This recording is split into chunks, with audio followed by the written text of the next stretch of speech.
make greatness happen, touch human soul, and build strong bonds along the way. That's our motto. Hello, everyone, and welcome to the first episode of the Qatar Day Presents, the Candid Talk with me, that is Anshu Jain. Well, the Candid Talk is all about talking right from the heart, inspiring the world, and building strong relationships. It's all about being honest, open, and real. And today we have in conversation with us a highly renowned prodigy from the States who cracks into creeks of emotions and shares her experiences. While forces of negativity and fear distances the world today, in true sense, we can see this person knitting a net that catches all under a single pretext: humanity. She seeks peace in an ocean where currents of toils spill lives and where waves of differences lash one after the other. Let's see, who is she? Sara Khan is a speaker, advocate, activist, and a peacemonger. Her ongoing work in engaging local communities in confronting Islamophobia and as an advocate for empathy and her work on all human fronts have brought her as a guest on various platforms across Southern California. Sara has been on TEDx, held Prize United Nations, Al Jazeera's AG+, local newspapers, as well as on local television, radio, and podcast. She has been featured on Forbes magazine, Muslims of America, and in a cover story in Toastmasters International magazine. Sara has presented keynotes, workshops, and talks for various organizations in the US, Middle East, and India. Friends, help me welcome the multi-talented Sara Khan. Welcome to the show, Sara. It is such a pleasure that you have agreed to share your valued time and experience with us. Believe me, it really matters a lot to all of us. Thank you so much, Anshu, for the wonderful intro. And it is such an honor and a pleasure to be invited to your talk show. So thank you so much. The pleasure is completely ours, Sara. All the people that know you or who must have heard you or whosoever has gone through your blog, they can clearly find out, they can clearly see that you're full of life. Having said that, Sara, I want to know one thing from you. First of all, that what is life, according to you? What is life? You know, Anshu, you actually reminded me of a story that I recently shared in one of my inspirational video series. Mm-hmm. And in it, I reply to the same question: what is life? Mm-hmm. So basically, Anshu, the story goes something like this. There was once a student of knowledge who grew up listening to exotic stories about Eastern mystics, and he always longed to meet one someday. Mm-hmm. So when he finally retired at the age of 60, he decided to tour the world. Now, upon reaching India, he shared his desires with the locals. And they said, go up so-and-so mountain, and sitting outside the cave, you will find the sage that you're looking for. Mm-hmm. So the man found the mountain. And then he huffed and he puffed and he huffed and he puffed and he finally made it to the top. And lo and behold, there sat the sage with his eyes closed and blissed out. So the man approached the sage. May I ask you a question?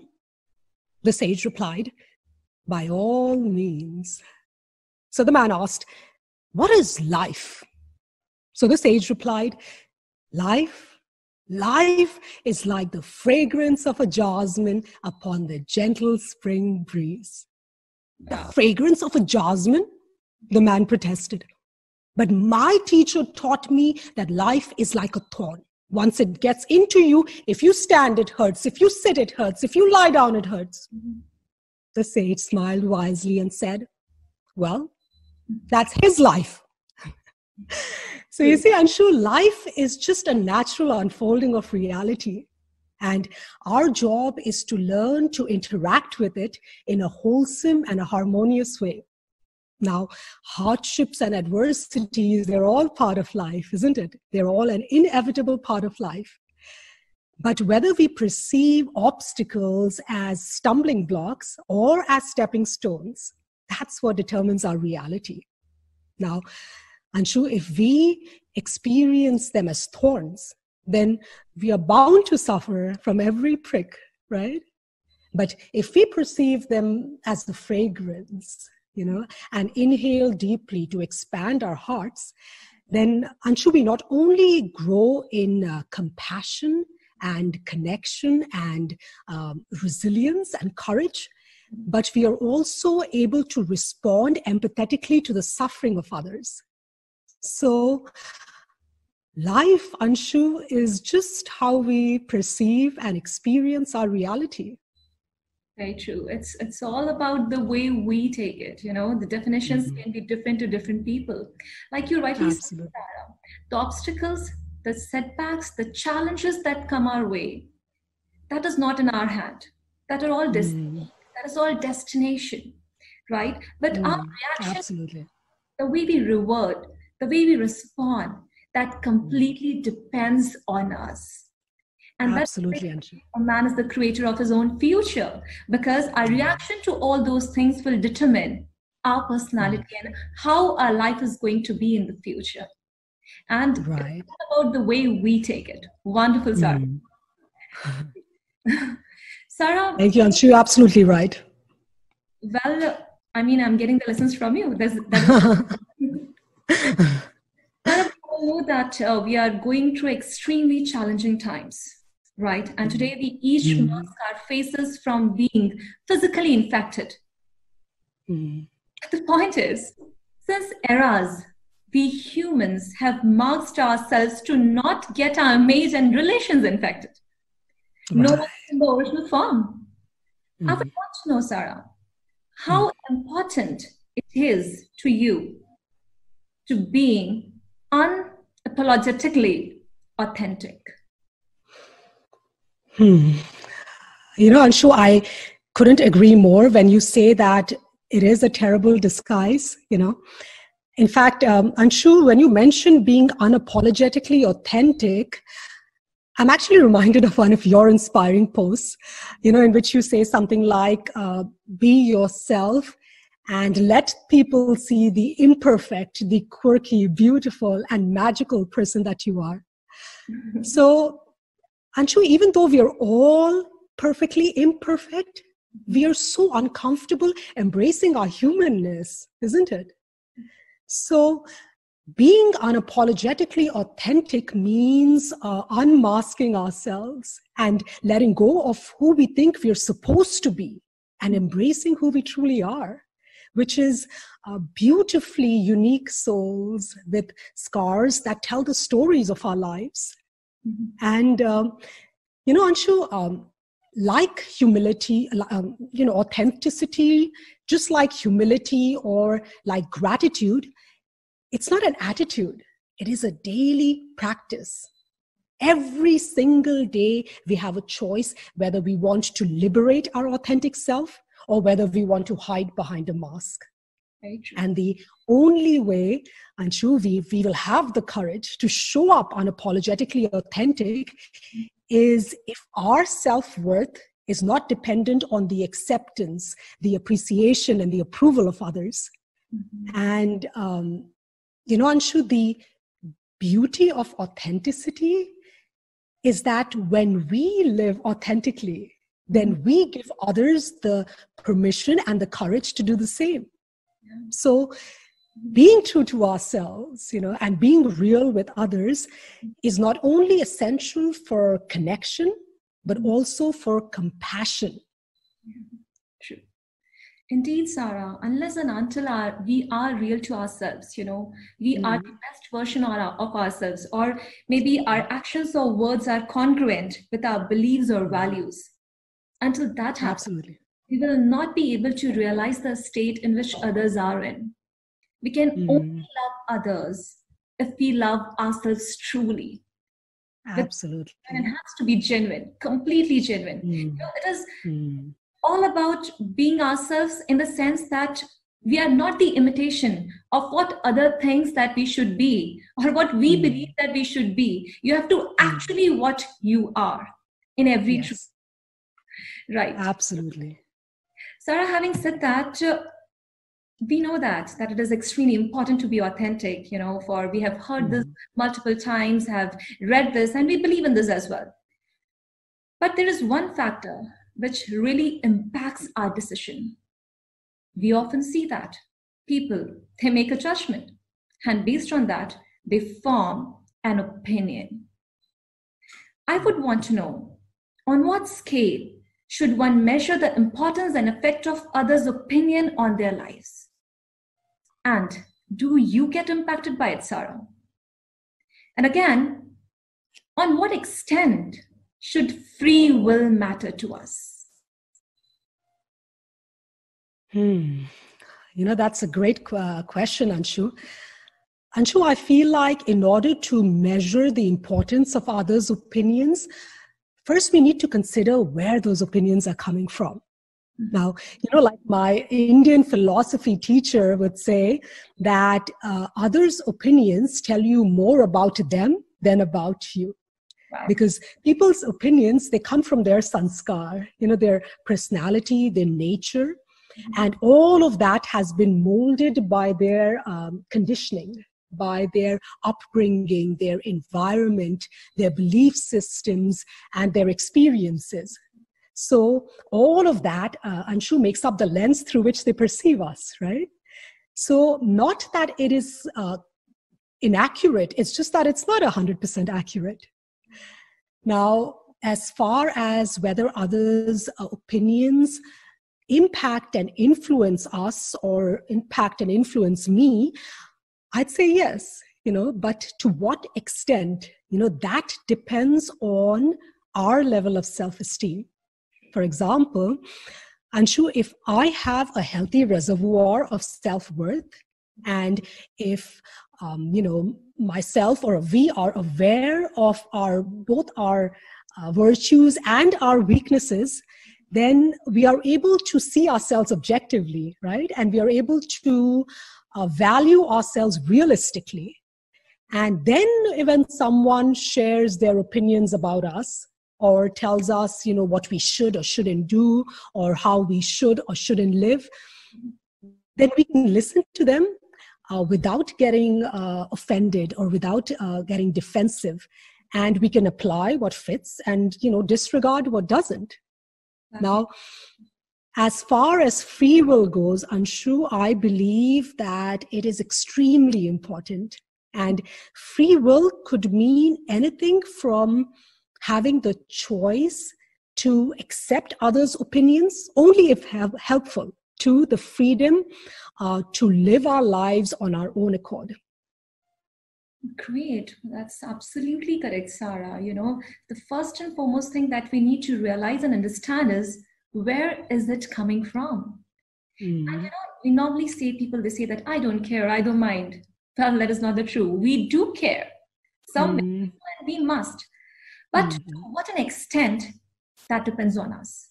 Absolutely. Like you said, if it is modifying us, if it is impacting our personality, if it is impacting our belief system, if it is stopping us from fulfilling our dreams or ambitions or living the way we want to live, that time it is a matter of choice. Absolutely.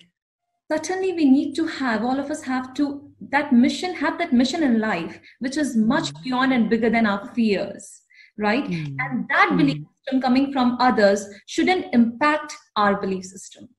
So that's exactly what you said, Sarah. It should, first of all, we need to notice that where exactly it is coming from. Absolutely, Anshu. Absolutely. Sarah, but at times, it is too much when we talk about others, take too much inside us. We lose our mind. I would want you get peace of mind when you give somebody your peace of mind. Well, I'm sure it might give you temporary satisfaction. I admit that because, I'm sure if someone has wronged us, through their words or their actions, it seems normal and it seems natural to get angry, to get hurt, to get offended, because that's our knee-jerk emotional reaction. In fact, it may even reassure us that we were strong enough to stand up to them. But Anshu, does that momentary reassurance help us, or does it hurt us in the long run? That's what we need to ask ourselves. Let's look at it this way, Anshu. If I were to throw a fireball at someone, right? whose hand would get burned first? Mine, right? Similarly, Anshu, in order to give someone a piece of our mind, those negative emotions have to be aroused in us, right? So we experience them first, which means that it affects us even before it reaches its target. And, emotions like anger, like frustration, like hurt, these are not pleasant to experience, right? That is why they're labeled negative. So is it worth it to create and to experience pain in order to inflict it on others, even if they deserve it? And the other thing is, Anshu, if others can make us angry, if others can make us upset or unhappy, it means that we are trapped in a state of emotional dependence, which means that we are letting their bad behavior dictate our emotions. Like the famous philosopher Epictetus once said, any person capable of angering you becomes your master. So he can anger you only if you permit yourself to be disturbed by him. So we should never allow an outsider control our inner peace. Right. And the other thing, Anshu, is, when we fight anger with anger, or hate with hate, or hurt with hurt, it doesn't create any meaningful or lasting change in the other person's behavior. In fact, it probably even strengthens the negative feelings they already harbor towards us. Yeah. So if we really want the other person to realize that they have wronged us, then we can't be reactionary. We have to respond thoughtfully and from a place of emotional stability. Mm-hmm. And that's why, Anshu, I feel like, when we give someone a piece of our mind, even if they deserve it, we have to forfeit our peace of mind first. And when we do that, just like the fireball, it affects us before it reaches the other person. Yes, exactly, Sarah. It's so wonderful, and it's so very true that the first impact it creates on is not on the other person, but on ourselves. Yes. Is going to be, impacted the most by any words, actions, or behavior of ours. Quoted a famous philosopher, my father always tells me, Sarah, nobody in this world has got the right to make you unhappy unless and until you decide to be one. Absolutely, Anshu. Absolutely. So if others' words or actions, they're impacting you, it is not because of them. It is because of the way you are taking it in. Are you giving it? You have to think about it, not just once or twice, but every morning as you wake up. So it depends on us and our reactions in every possible way. So that is how it is. Great subject. We're talking about subjects like opinion. We're talking about keeping calm, controlling our emotions, temper, and everything. But one thing that we face on a regular basis is judgment. I pass through that alley every day, even now. Sarah, I would want to know from you. I feel that the one who cannot move in to our lives should be allowed to move out willingly. That's what I believe in. What do you think about it? Anshu, that is so true. It is true. And speaking of judgments, Anshu, there's a few things that I think I should mention. Some of them come from psychotherapeutic perspective and some come from spiritual philosophy. So Anshu, what if we knew why people judge others? Would that make a difference in how we respond to their behavior? I think so. In fact, I feel like, Anshu, it may even change how we perceive them. Like in psychology, Anshu, and through psychotherapy, I learned that people cannot be kind and caring, in other words, compassionate towards others, unless they have self-compassion. So if they are judging others harshly, it only means that they are extremely judgmental towards themselves, even if they portray a sense of superiority.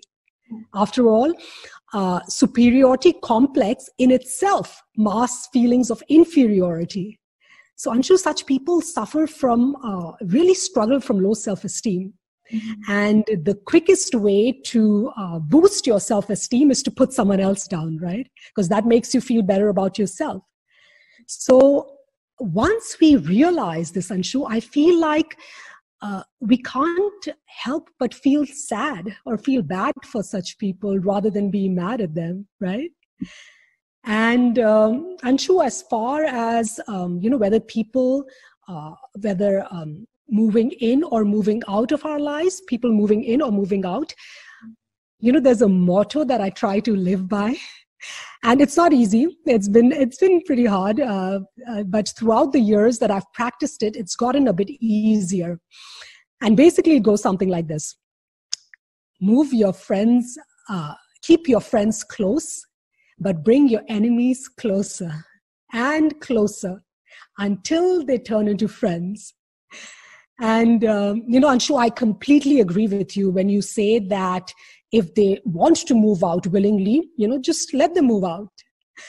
Yet we should always keep the doors to our hearts open, because you never know, Anshu, once these people develop enough self-worth where they no longer need to judge others to feel better about themselves, they may be ready to move in. So our open hearts could actually be the inspiration that such people need to stop rendering judgments and start pouring love into the lives of others. Very true. It's true. A person does it only when feels unworthy about himself or herself. Right? That's the basic thing. Absolutely, Anshu, yes. And at the end of the day, it's all about becoming truly aware of our own attributes, our own strengths, weaknesses, the things that impact our lives. And the impact of the judgments and impressions, that time will be totally irrelevant. And as you said, it is all about harnessing your qualities. It is about owning them, yes. About boosting up your self-esteem. And that will be the day when we will not be allowing anyone to touch our personality or individuality. But we must keep the doors open. You never know when the person is going to change. Great. Sarah, one thing that we see today is we promote, support, and endorse brands like Being Human. We talk really high about them. But how much of that is being human, do we inculcate into our day-to-day lives? And do we really understand or know the meaning of being human? And how much it is important to impart these values to our kids? Okay. You make a great point, Anshu. When you ask how much of the human essence do we impart to our children or even inculcate into our own lives, Anshu, you actually reminded me of something that I learned about parenting early on as a child, as a mom, which is that it's not about parenting the right way. It's whether as adults we mirror the values that we want to instill in our children, as who we are and how we engage in the world are much stronger predictors of how our kids will develop. So if we want our kids to be loving, to be caring, to be forgiving with themselves and with others, in other words, if we want our kids to have that human essence, then we need to model that behavior towards ourselves and at home, in our marriage and in our parenting. And when our kids see these qualities in us, then it influences them much more than our commandments. And, Anshu, I recently studied the work of Dr. Harriet Lerner, and she is one of the most respected voices in psychology on subjects of navigating relationships. And she said something very interesting, since you mentioned children. She said that children who do not apologize as adults, they do so because of two reasons. Now, when they were kids, their parents never modeled that behavior. And the other reason is that when, as kids, they apologize to their parents, instead of just accepting the apology, they used it as a disciplining moment. And there's also a renowned clinical psychologist and parenting expert, Anshu, by the name of Dr. Shifali. And she said something very interesting too. She says that if a parent is unable to witness their child's discomfort because of their own suppressed or unresolved pain, then that child never learns how to integrate pain into their life and use it as a vehicle for growth, let alone be empathetic towards others in the same situation. So the way to raise empathetic children is to model that quality by teaching them, by example, that self-love is the gateway to empathy. As the saying goes, you cannot pour from an empty vessel, right? So, Anshu, I believe that if we don't inject these human qualities into our own lives and relationships first, then our kids won't have a template for goodness. Very true. Indeed, Sarah. Sarah, that's as you rightly said, and as we know that action speaks louder than words. Yes. First of all, we have to make sure that we are behaving in that manner.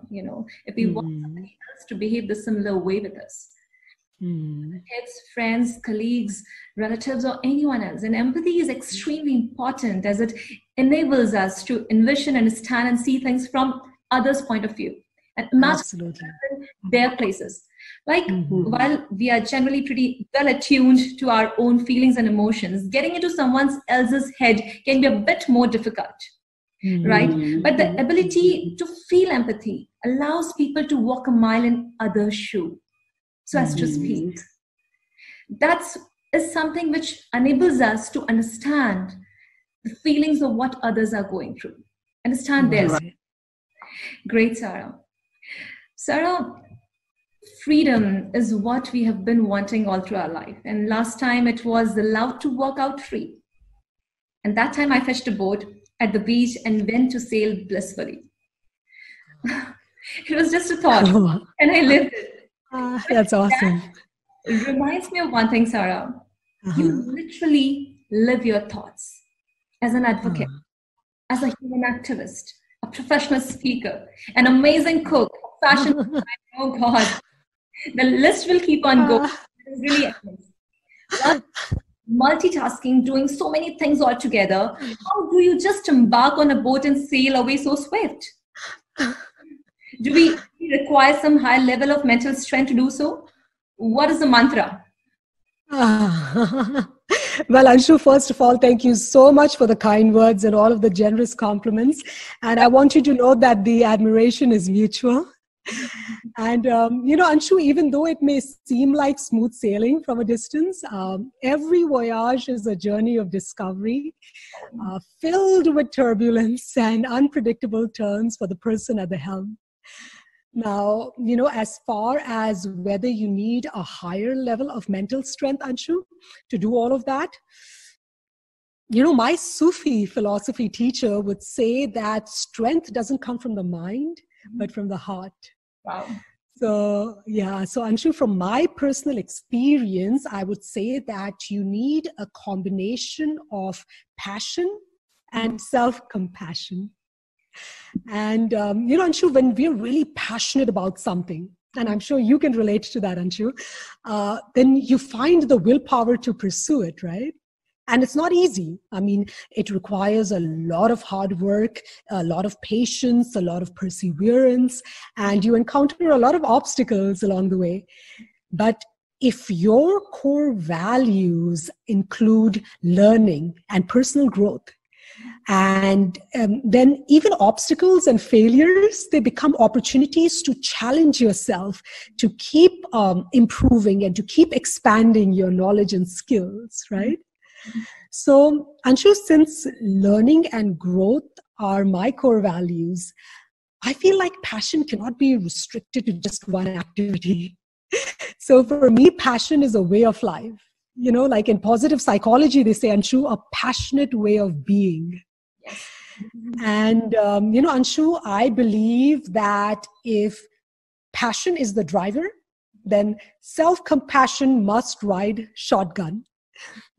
And the reason I say that, Anshu, is because, when we pursue our passions, we are bound to encounter setbacks, right? Both large and small.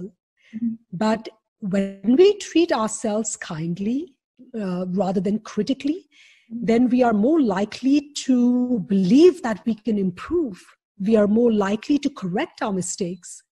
And in contrast, self-criticism only causes procrastination and stress and rumination, right? And none of which is motivates us to continue in our journey. So, Anshu, I believe that passion and self-compassion are essential to weigh anchor and help us pursue our loftiest dreams. True, Sarah. The combination of passion and self-compassion. Well, I can so very correlate to this, and I bet what you said is the main mantra of multitasking or being truly oneself in life. Self-compassion, having the high self-esteem, feeling good about ourselves, genuinely loving ourselves is extremely important. Absolutely. That allows us to reach, our destination. And success, passion, ambition, goals, it is all a journey. And for that, you will be encountering, during that journey, you'll be encountering a lot of obstacles, a lot of struggles, many challenges, many setbacks. But until and unless you believe in yourself, you love yourself truly, you wouldn't be able to cross any of those. Absolutely, Anshu. Love yourselves truly, love yourself unconditionally, despite the obstacles and hurdles and the mistakes that you make. Absolutely, couldn't agree more. You have taught me the importance of self-love, and I guess that you are the one who has embarked me into that journey of self-loving. I'm so glad for that. Thank you, Anshu. Thank you for that. Thank Great. you. Sarah, one thing that really amazes me all the time is your powerful communication skills. I would want to know, in this journey of yours, which of those, voyages made you feel you can be the lighthouse of communication? What made you realize the importance of that? And that was such a powerful one. Wow. Oh my God, Anshu, once again, thank you for the kind words. Anshu, public speaking for me actually wasn't a product of passion. It was a product of pain. And, Anshu, I believe that in life, every painful experience carries a lesson. And we continue to suffer until those episodes have taught us exactly what we need to know. Yes. So my turning point, Anshu, was actually the 9/11 terrorist attacks. And the biggest lesson that I learned from that is how easily humans succumb to fear, right? Responding in the most debilitating or destructive ways. For example, I developed severe social anxiety disorder and agoraphobia due to the anti-Muslim backlash post 9/11. And the people that I feared, they armored themselves with Islamophobia. So in both cases, Anshu, the emotion that drove our underlying behavior was unbridled fear. And, after undergoing intensive therapy, Anshu, I decided to seek out more white Americans in order to overcome my phobia of them. And then give them a chance to get to know me, a hijabi Muslim, so that they could overcome their Islamophobia. And, so Anshu, I believe that, when we are able to process painful experiences and heal, that's when our pain transforms into empathy-fueled passion to help others. So in my case, for example, sharing personal stories about struggles that reflect our shared humanity, that seemed like the best way to do that. This one, what is it? A famous psychologist by the name Erwin Staub. He says that altruism is born of suffering. So Anshu, that's how I got into public speaking. First of all, I'm so sorry, Sarah, to hear that you have to go through all of this. But I guess challenges and struggles in our lives makes us the person we are today. Absolutely. And definitely, Absolutely. there are certain incidents like that when they occur or they happen in our life. And sometimes it becomes the mission of our lives. And it transforms in a way that we can't even define, right? Maybe positive, but exactly it depends on us that how do we want to take it. Now, you decided to enlighten the lives of many others, to get them out of the prejudices or preconceived notions that they might be having. Right. And communication is the most important tool for that. As Les Brown says, that learn to communicate well, and it is extremely important because that is how you will be able to let the world know who you are. Right? So true.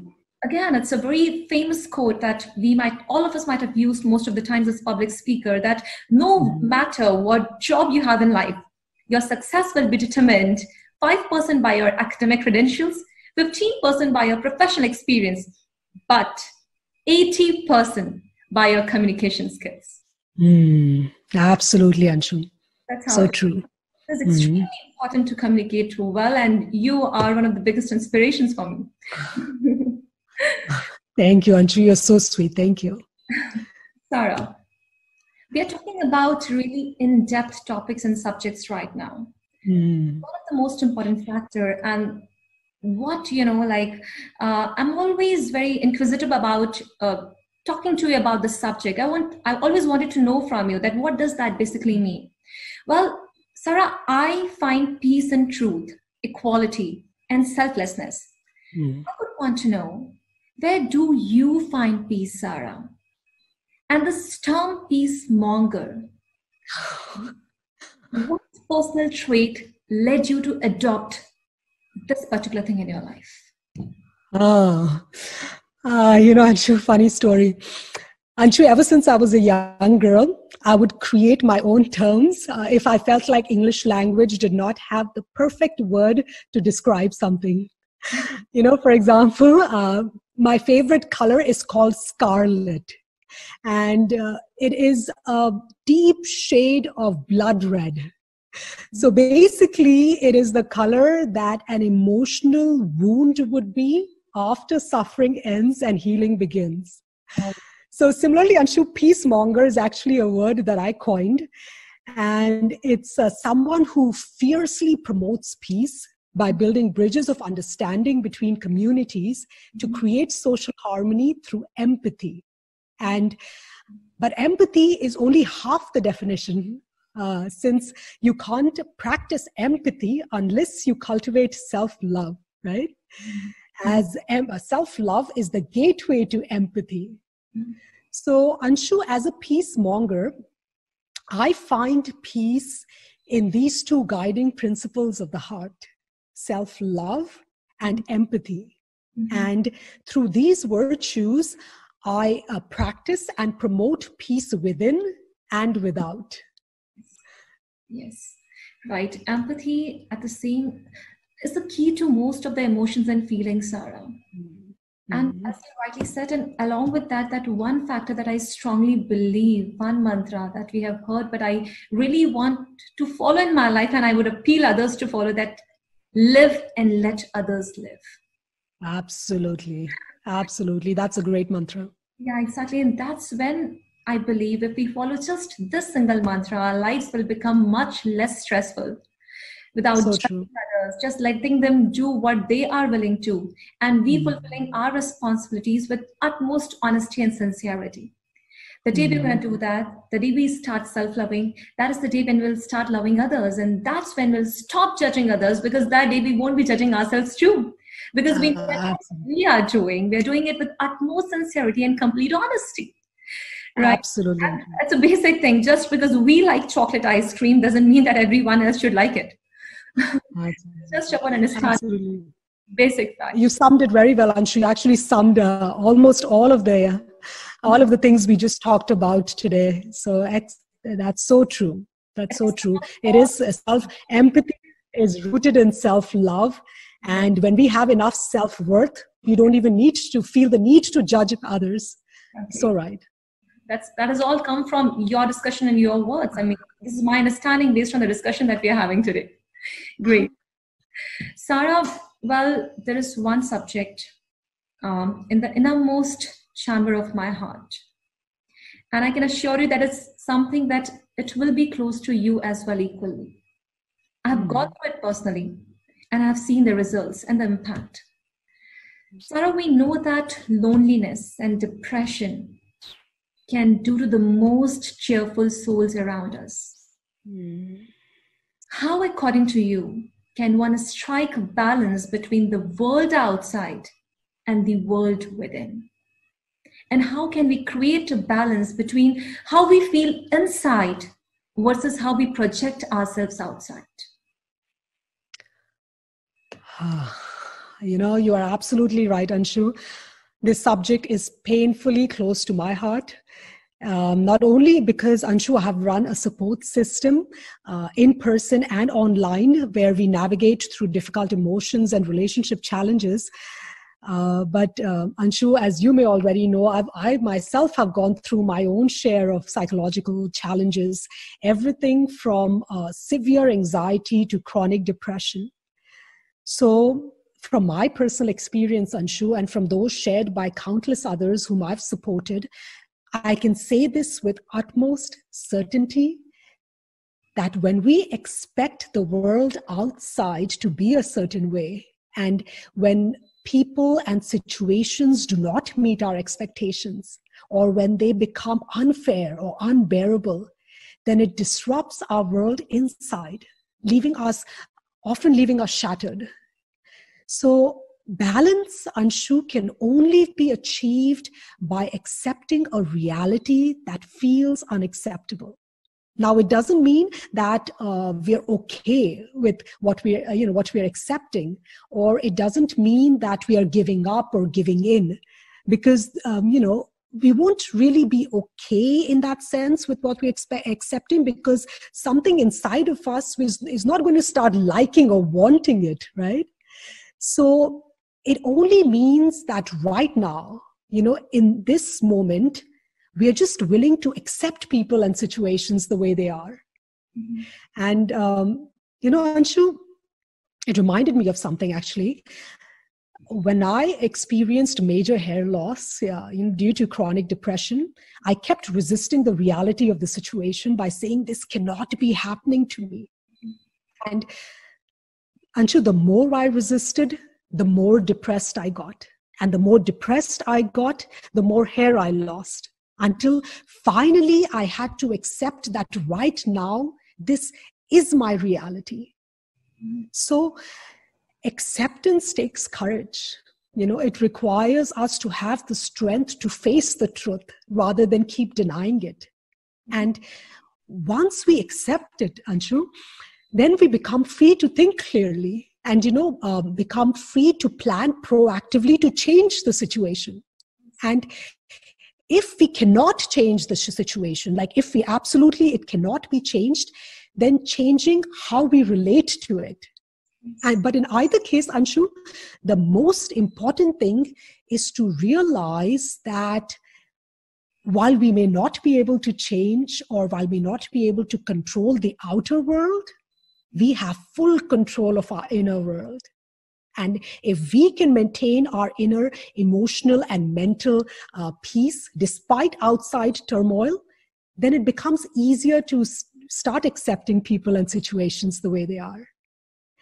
And, Anshu, as far as how we feel inside versus how we project ourselves outside, most of us weigh the pros and cons of sharing our true feelings, right?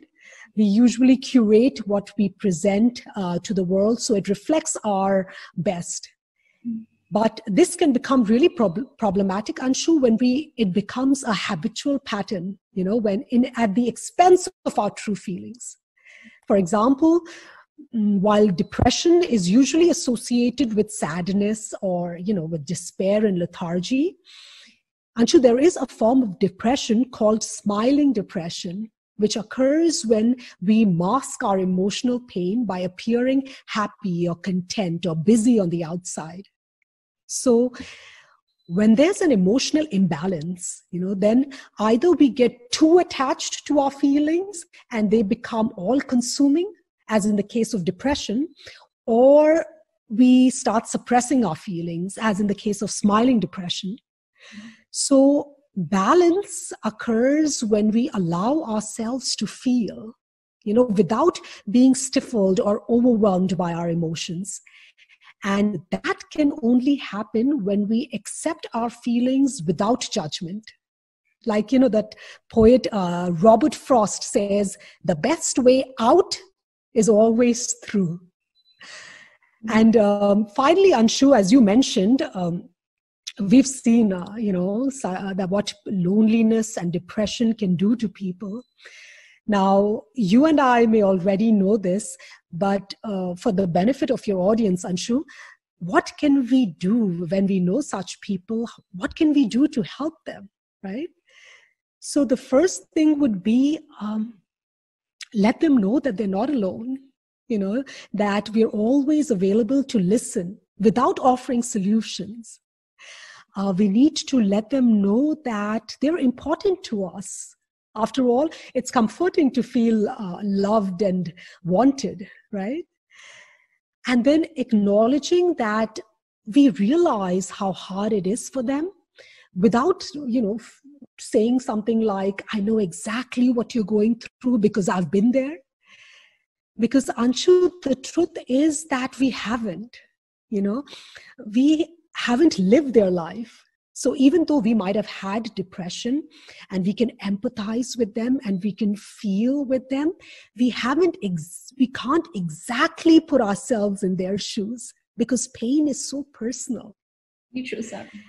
Right? And, Anshu, if we are the ones, going in pain, then we must remember the wisdom of philosopher and poet Khalil Gibran, who says that your pain is the breaking of of your shell that encloses your understanding. So every painful experience brings us closer to ourselves and teaches us so much.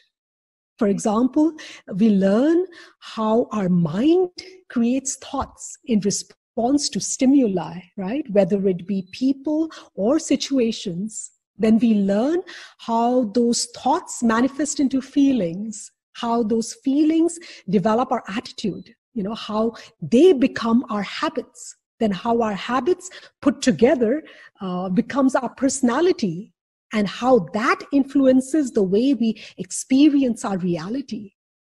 So while we may not be able to control our outer world, and so if we can master our inner world, then our lives can truly be like the fragrance of a jasmine upon the gentle spring breeze. It's so touching, it's so deep, Sarah, and it is so very true. And I feel so lucky, I feel so fortunate that you have helped me come out of a major thing that I was going through in my life. And you rightly said right now, and the lessons that I've learned from you before and I got right now, Sarah, suffering is very personal to somebody. We can celebrate success. We can be a part of that. Even though we say that, yes, we can understand your pain, you cannot understand anybody's pain because you do not know their story. You cannot walk the path that they are going. At the same time, Sarah, what is of utmost importance is to face the challenges, the struggles coming our way.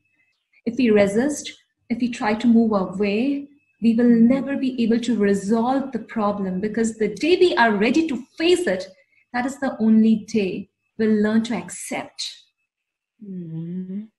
That's when that... Absolutely, Anshu, I couldn't agree more. You're absolutely right. We need to be able to first face it, embrace it, to be able to overcome it. Yes. Yeah. And until and unless you accept the problem, the situation, you will not be able to come up with a situation. Because when you accept, that's when your mind starts running to look forward to what's next. What can I do now? What is the plan? Right, exactly. So this is of utmost importance. And one thing is, you rightly said, Sarah, people often judge, depression, loneliness, all these feelings. They do have that logical element attached to it. For God's sake, keep your logics aside. At times, all a person needs is to hear them out. Absolutely, Anshu, absolutely. About it. We know what it is all about. We don't need all those big words. All we want is just to hear us out. And that is absolutely true, Sarah. And until and unless we have that inner element which is really strong, it won't be able to control the outer world. So we need to have that from within, and for that, again, the same word comes into picture, that is empathy, which will eventually allow us to boost up our self-esteem. That was such an enlightening and a delightful conversation with you, Sarah. Last thing, one message that you would want to give to the entire world. Oh, wow. Just one message to the entire world. Let's see. What do I want to say to the entire world? We all have the ability to inspire people, to help them turn their stumbling blocks into stepping stones. We should all consider ourselves as ambassadors of goodwill with the power to make this world a better place. Yeah. That's just brilliant. All we need to do is work on the direction to make the world a better place to live in. And it won't happen unless and until we take the charge, we take the responsibility on our own. Absolutely. It was completely a pleasure. And Anshu, everything... Yes, Sarah. No, sorry, I was sorry for interrupting you, Anshu, because you reminded me of something. And everything starts from within, right? So we want to make the world a better place. It starts from one person at a time and starting from within. And whatever we create within is what's going to reflect and radiate outwardly. So yes. Exactly. It all starts from you, from us, from within. Wonderful, Sarah. It was such a great experience of speaking with you, Sarah. I'm pretty sure this candid talk, which has come straight from our heart, open, real, and honest, is going to be helpful to many people who are facing many challenges, have got many doubts, and especially during these challenging times. Once again, thank you, Sarah, for being a part of the Candid Talk, our show.